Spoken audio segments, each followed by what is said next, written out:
too bright outside, and there were a few too many people walking around. So we're doing it inside, in this little corner, like right by the head of my bed. I'm actually sitting on the... Yeah. You're probably thinking, hey, this is going up on the 17th. This is going to be about St. Patrick's Day. No, it's not. But happy St. Patrick's Day nonetheless. I will not be celebrating because it's the middle of the week and I have classes and stuff, and I don't drink. Well, I mean, I've had wine here and there, you know, special occasions, but otherwise, yeah, I'm not like that. I'm a good boy.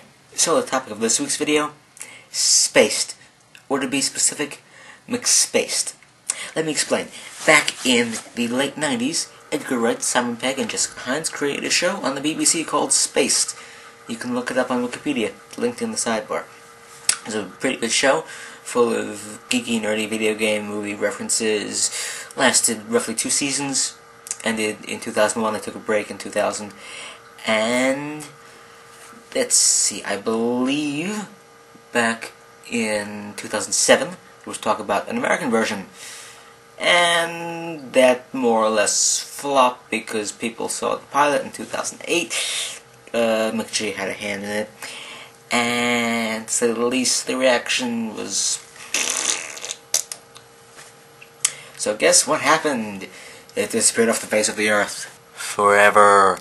Actually, not forever. I mean, there are clips available online. I did see some the other day, and to put it mildly, this is more or less what it looked like.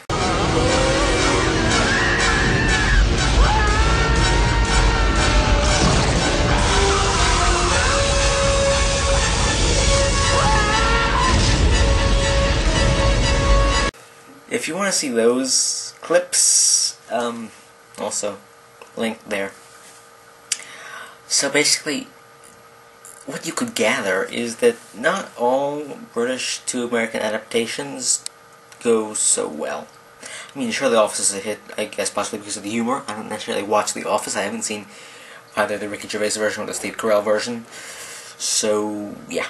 The main example of British to American adaptation flops or failures is The Avengers. The movie was released in the late 90s, starring Uma Thurman as Emma Peel and Ralph Fiennes as John Steed, and it was based on the 1960s Spy-Fi show on the BBC, most famously starring Diana Rigg as Emma Peel and Patrick McNary, I believe that's right, as John Steed.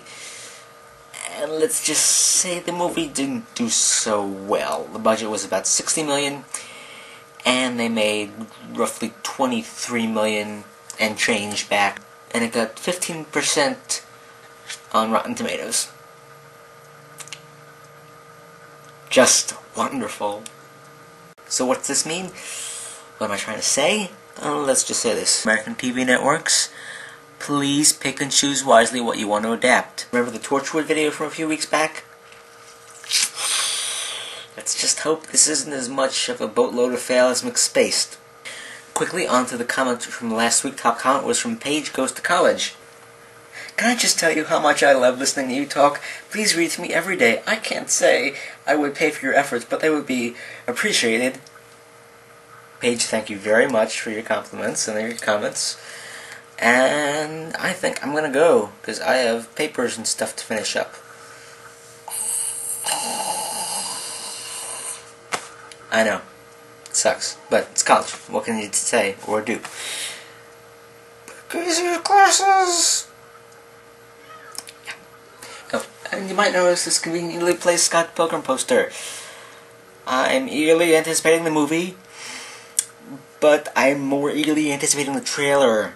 So Edgar, if you're watching this, please say we're going to get a trailer by the beginning of April, or at least mid-April, or else I will go ballistic, or something like that. So, happy St. Patrick's Day. Happy belated Bill Elder Day to Bill TV Macon, because yesterday was his special day. And this is getting too long, so I'm going to go. VFTB, everyone. See you next week.